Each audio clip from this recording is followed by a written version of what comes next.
So hello and welcome back everyone. तो आज मैं आपका क्लास स्टार्ट करती हूँ। बहुत दिनों से मैं तो वैसे आपके सामने आई नहीं थी, बट मैं आई हूँ तो कुछ इंपॉर्टेंट और इन्फॉर्मेटिव चीज लेकर आई हूँ। तो आज मैं आपको बताऊंगी कि इपिडियोमोलॉजिकल ट्रेड। ओके, इपिडियोमोलॉजिकल ट्रेड क्या है, जिसे हिंदी में हम कहते हैं महामारी विज्ञान त्रय। त्रय वर्ड से ही है कि त्राह त्राही कर देना। तो इससे मेन बेसिस हम लोग क्या जानते हैं, तो देखिए यह क्या है, एक मॉडल है जो बताता है कि कारक, जिसे हम कहते हैं एजेंट, मेजबान जो कि होता है होस्ट, और पर्यावरण जो कि है इन्वायरमेंट।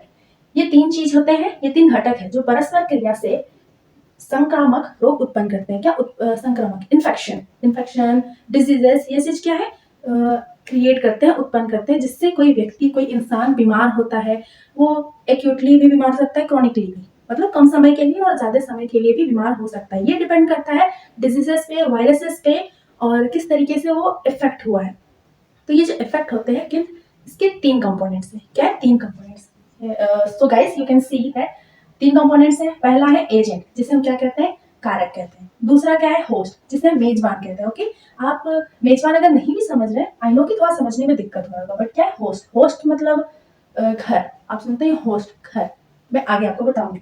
थर्ड वन इज पर्यावरण, विच इज इन्वायरमेंट, हमारा वातावरण, पर्यावरण। ठीक है, आगे आपको बताती हूँ इसमें जो कंपोनेंट्स है। अब आप किस तरीके से याद करेंगे और रिलेट करेंगे कि आपको एक बार में ही ये टॉपिक समझ में आ जाए।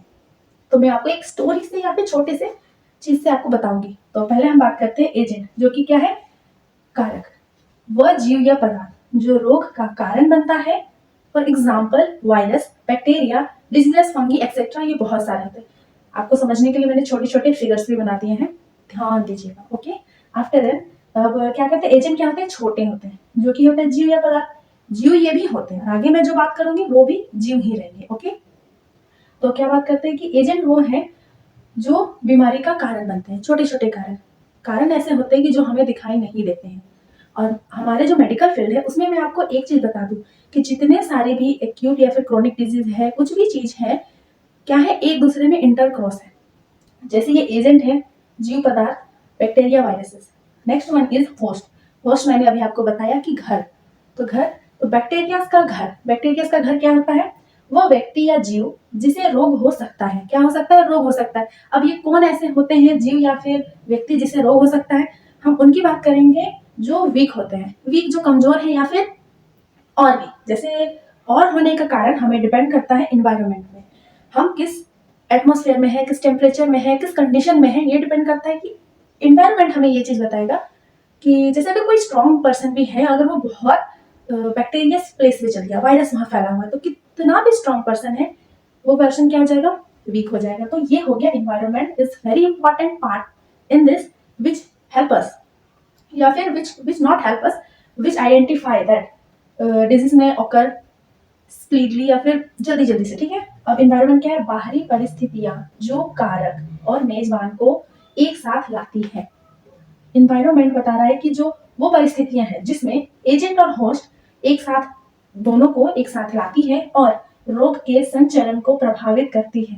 अगर किसी इंसान में हल्का बैक्टीरियाज आ गया या वायरसेस, किसी भी चीज का थोड़ा अंश आ गया, साथ ही साथ क्या हो गया कि इन्वायरमेंट भी है, ठीक है, साथ ही साथ इन्वायरमेंट में क्या, उसमें इफेक्ट कर गया, तो क्या हो गया, वो इंसान को हो गया कि उसे बीमारी तो हो ही जाएगी। ठीक है, ठीक है, क्या है, एक दूसरे से सब इंटरक्रॉस है। अगर ये आ गया किसी पे, अगर किसी होस्ट पे एजेंट ने हमला कर दिया, साथ ही साथ इन्वायरमेंट ने उस व्यक्ति का साथ नहीं दिया, दैट मीन्स क्या है कि उस व्यक्ति को डिजीज या फिर इन्फेक्शियस वो हो ही जाएगा किसी में। एग्जाम्पल हम लोग कर सकते हैं कि जलवायु, एग्जाम्पल वाटर हो गया। अब वाटर क्या है, अगर हम वार्म या फिर प्यूरिफाइड वाटर नहीं पीते हैं, तो डेफिनेटली है कि उसमें कुछ ना कुछ बैक्टीरियाज होंगे। ठीक है, पर जनरली बात करें कि ये जहाँ क्लीन एरिया है, नेचुरल प्लेसेस है, वहां पे नहीं होते। मेनली होते हैं कि जहाँ पे गार्बेजेस बहुत फेंके रहते हैं, जहाँ पे साफ नहीं किए जाते, वहां पे, मतलब पानी जहाँ साफ नहीं होता वहां पे मिली होता है। फिर है दूसरा, सामाजिक आर्थिक कारक। सामाजिक आर्थिक कारक, सामाजिक हम लोग जानते हैं सोशली, आर्थिक हो गया इकोनॉमिकली, सोशियो इकोनॉमिकली कंडीशंस जो होते हैं, जिसमें हमारे समाज में रहते हुए अगर हमें चारों तरफ से इकोनॉमिकली, समाज में इकोनॉमिकली, जैसे हमारा जॉब नहीं है, ठीक है, हमारा घर नहीं है, और ऐसे भी बहुत सारे चीज हैं जिससे हम अपना डेली लाइफ एक्टिविटीज जो सुविधाएं हैं अच्छे से हमें नहीं मिल पा रही है। इसके कारण जैसे हम ठीक से खाना अगर नहीं खाएंगे, ठीक से हम सोएंगे नहीं, अच्छे वातावरण में नहीं रहेंगे, साफ एंड नीट एंड क्लीन नहीं रहेंगे, तो वो क्या है, एक घर है किस चीज का, बैक्टीरिया इन्फेक्शन का। आई होप सो कि आप इस टॉपिक को समझ गए हैं। ठीक है, इसमें मैंने आपको बताया एपिडेमियोलॉजिकल ट्रेट जो है महामारी विज्ञान कराए। ओके, इसके बाद में आपको नेक्स्ट टॉपिक बताती हूँ, मैं इसे हटा के आपको नेक्स्ट टॉपिक बताती हूँ जो कि है क्लासिफिकेशन ऑफ डिजीज। तो ये है हमारा next topic, classification of disease. Classification of disease होता है डिजीज के प्रकार, कैसे हम किसी बीमारी को, किसी इन्फेक्शन को कैसे पता करेंगे कि ये किस प्रकार का है, किस तरीके का है, इसे किस तरीके से केयर किया जाए, किस तरीके से इलाज किया जाए। तो ये ग्राफ से आप समझ पाइएगा कि डिजीज को किस तरीके से क्लासिफाई किया जाएगा, समझा जाएगा और इलाज किया जाएगा। तो इनके टाइप्स हैं जो कि 5 टाइप्स है, 1 2 3 4 5। Basis of infection, on the basis of organ and system, on the basis of duration, on the basis of age, and on the condition of the patient। ये 5 ऐसे चीज हैं जिनसे हम पता करेंगे कि डिजीज है कौन से प्रकार की, किस तरीके के डिजीज है, उनका किस तरीके से केयर किया जाएगा। इससे पहले मैं आपको ये बता दूं कि अगर आप कोई भी सा भी एग्जाम दे रहे हैं, कोई सा भी क्वेश्चन अटेम्प्ट कर रहे हैं, उसे अगर आप अट्रैक्टिव और मार्क्स गेन करना चाहते हैं तो आप इस तरीके के ग्राफ यूज कर सकते हैं। आप अट्रैक्टिव करने के लिए ग्राफ यूज कीजिए, जिससे कि जो एग्जामिनर है आपको अच्छे से आइडेंटिफाई करे, आपके आंसर को आइडेंटिफाई करे और आपको ज्यादा से स्कोर करने का मौका मिल सकता है। इस तरीके से ग्राफ बना के आप स्कोर कर सकते हैं। ये रह गई अलग बात, ये अच्छा मौका दिया मैंने आपको, याद रखिए। इसके बाद अब बात करते हैं बेसिस ऑफ इन्फेक्शन। तो बेसिस ऑफ इन्फेक्शन पता चलता है कि हम कैसे जानेंगे कि बेसिस ऑफ इन्फेक्शन क्या है। तो इन्फेक्शन यहाँ पे हम लोगों को 2 तरीकों से बताया गया है, इन्फेक्शियस और नॉन इन्फेक्शियस। तो इन्फेक्शियस क्या होता है? वो बीमारियां जो बहुत जल्दी फैलती है, जो ड्रॉपलेट इन्फेक्शंस होते हैं, हवा के थ्रू, बात करने के थ्रू, हमारे ड्रॉपलेट से क्या एक इंसान से दूसरे इंसान में फैलती है, जो तुरंत बीमारी कर सकती है। फॉर एग्जाम्पल हम ट्यूबरक्लोसिस कह सकते हैं। नेक्स्ट वन है नॉन इन्फेक्शियस। नॉन इन्फेक्शियस वो बीमारियां हैं जो कि ड्रॉपलेट इन्फेक्शन नहीं है या फिर जो नहीं फैलती है। फॉर एग्जाम्पल हम लोग बात करते हैं डायबिटीज, हाइपरटेंशन एक्सेट्रा। ठीक है, नेक्स्ट हम बात करते हैं on the basis of organ and system. Organ and system जो कि हमारे बॉडी के अंदर होते हैं, ऑर्गन एंड सिस्टम जो कि आप पढ़े होंगे, ठीक है, या फिर आप पढ़ेंगे भी हम मुझसे। तो पहला बात करते हैं लोकल। तो लोकल का मतलब क्या होता है कि स्पेसिफिक, अगर किसी ऑर्गन में हमारा कोई बीमारी हुआ है तो वो सिर्फ उसी में ही रहेगा। Okay, that is local basis. Next one systemic, जिसमें क्या होता है इंटायर सिस्टम। जो सिस्टमिक है, कोई अगर सिस्टम में वो बैक्टीरिया इन्फेक्शन आया है, बीमारी आया है, तो वो क्या उस पूरी सिस्टम में है और वो उस पूरी को इन्फेक्ट कर रहा है और डिजीज का कारण बन रहा है। नेक्स्ट हम बात करेंगे डिससेमिनेटेड। डिससेमिनेटेड से आप क्या समझते हैं? डिससेमिनेटेड से मैं आपको ये बता दूं, पेन के लिए। हाँ, तो डिससेमिनेटेड से हम ये समझेंगे कि शॉर्ट में मैंने आपको बताया एक से पूरा फैलना। फॉर एग्जाम्पल ये एक ऑर्गन है, ओके। तो लोकल में क्या होता है, किसी ऑर्गन में एक जगह से हो गया तो सिर्फ उसी जगह केयर किया, इलाज हो गया, ठीक हो गया। इंटायर सिस्टम में क्या है? Entire system means Holi totally that is infected.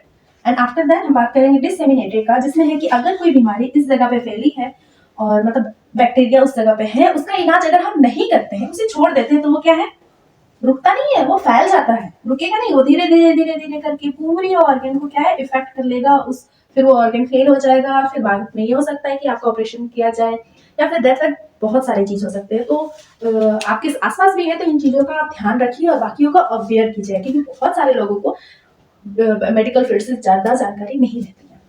आगे हम बात करते हैं on the basis of duration.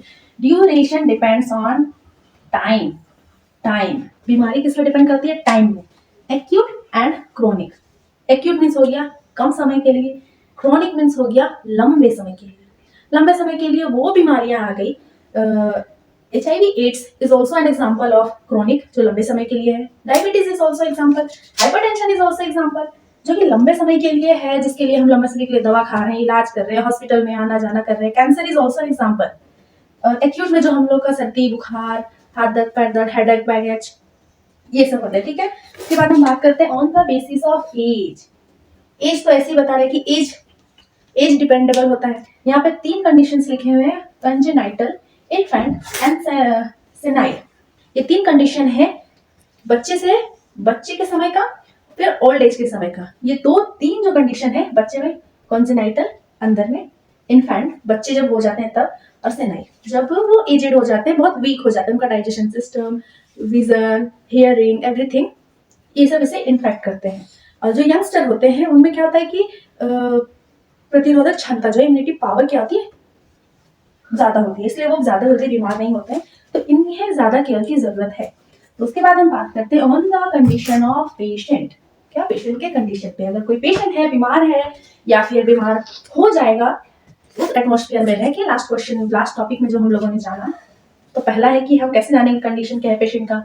तो पहला है कि अगर उस पेशेंट क्योरेबल है, केयर कर सकते हैं, केयरलेस है, जिसका केयर नहीं कर सकते, प्रोग्रेसिव है, केयर करने के बाद अगर वो पेशेंट अच्छे से, मतलब उसके जो प्रोग्रेस हो रहा है, तब रिफैक्ट्री है कि प्रतिक्रिया ना देना, किसी तरीके का जो एक्शन है वो अपने साइड से नहीं दे रहे, ये वो हो गया, माइनर हो गया, मेजर हो गया। ये चीज है जो कि आपको डिफाइन करता है, एक्सप्लेन करता है, समझाते हैं कि क्लासिफिकेशन ऑफ डिजीज क्या है, कितने प्रकार के हैं, कैसे जानते हैं, सीखते हैं। सो आई होप आपको ये समझ में आ गया होगा। तो आज के लिए इतना ही, मैं आपको नेक्स्ट टॉपिक में मिलूंगी। किसी तरीके का डाउट हो तो आप मुझे जरूर कमेंट करेंगे। So thank you and bye bye.